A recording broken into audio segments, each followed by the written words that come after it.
We will talk about remainder and factor theorems which apply to polynomial division.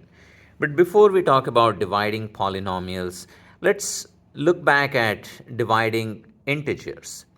Say if you have to divide something like 35 by 7, then the answer is 5 because 7 is a factor of 35. So whenever you have a factor, then you get a quotient. But if you were to divide something other than a factor, say 38. So 38 divided by 7, now you can't divide 7 into 38. There will be, so what you do is you ask, what's the maximum that we can divide? So it's going to be 5 because if there are 38 cookies and 7 kids, then each kid would get 5 and then there will be 3 leftovers because 38 is 3 more than 5. Now, those 3 leftovers we can write as those 3, the leftovers is nothing but the remainder that could not be divided, and that is 7. So, some terminology. The 7 is called the divisor, this 38 is the dividend, and this 5 is the quotient, and that 3 is the remainder. Now, in general, if you are dividing by some number, the remainder cannot be as big as the divisor. It has to be smaller than the divisor. So that's the important point. If you have 7 leftovers, you can always go ahead and redistribute your cookies. So when we divide a polynomial, so polynomial, let's denote it by p of x, by some other polynomial, and this time what I'm going to do is I'm going to divide by a linear polynomial. So x minus c, where c is a number. Now, when we are dividing, we say that the remainder will always be less than the divisor.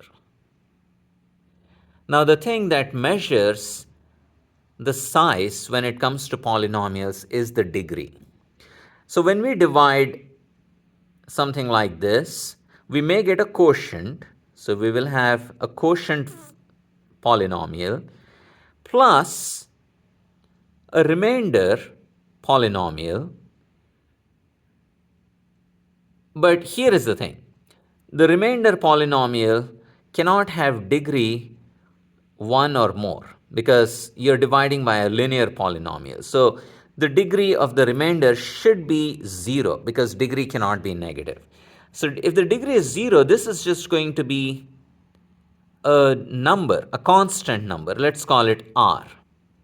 And then we write over x minus c.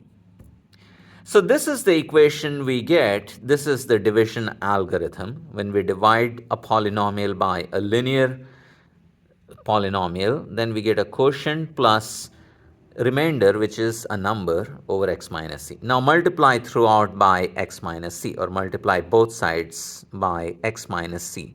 Then what you get is p of x is equal to q of x times x minus c, plus if you multiply this fraction by x minus c, you just get r.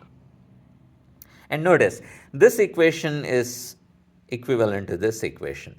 And x, you want to think of x as a variable that can take any value, but c and r are constants. So if I plug x equal to c, x can take any value. So in particular, if you plug x equal to c, that means the left side becomes p of c is equal to q of c times x is c. So c minus c is 0 plus r, which means p of c will be equal to r. Now this is called the remainder theorem. What it says is, if you plug a number into a polynomial, then whatever answer you get will be the remainder. So in particular, if r is equal to 0, then x minus c is a factor. That's by definition. If there is no remainder, then x minus c is a factor of p of x. So how do I know if the remainder is 0 or not? I will plug p of c. So what this means is, if p of c is equal to 0, then x minus c is a factor of p of x. So that's the factor theorem.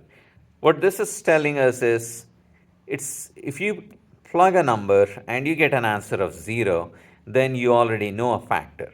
And what's the advantage of knowing a factor?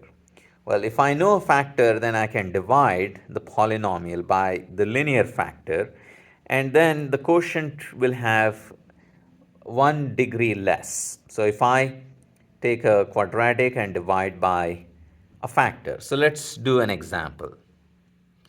So let's take this example, x square minus 5x plus 6, and divide it. And if you plug x equal to 2, you see that you get 0, because 2 square is 4, minus 5 times 2 is minus 10, 4 minus 10 is negative 6 plus 6. So if you plug 2, you get 0, so you can divide, and then what you get is a polynomial, x minus 3. You can divide and check. Now, if I have a cubic polynomial, on the other hand, x cubed minus, let's say, 6x squared plus 11x minus 6, and if I divide by x minus 1. Now, you can check that if I plug 1, you get 0. You get 1 minus 6 plus 11 minus 6. So that's going to be 0. When you divide by x minus 1, you're going to get x squared minus 5x plus 6 with no remainder.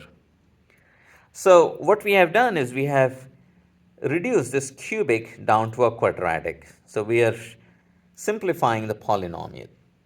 And that's what knowing a factor does. So factor theorem tells us when there is a factor, and knowing a factor will help simplify the problem to some extent.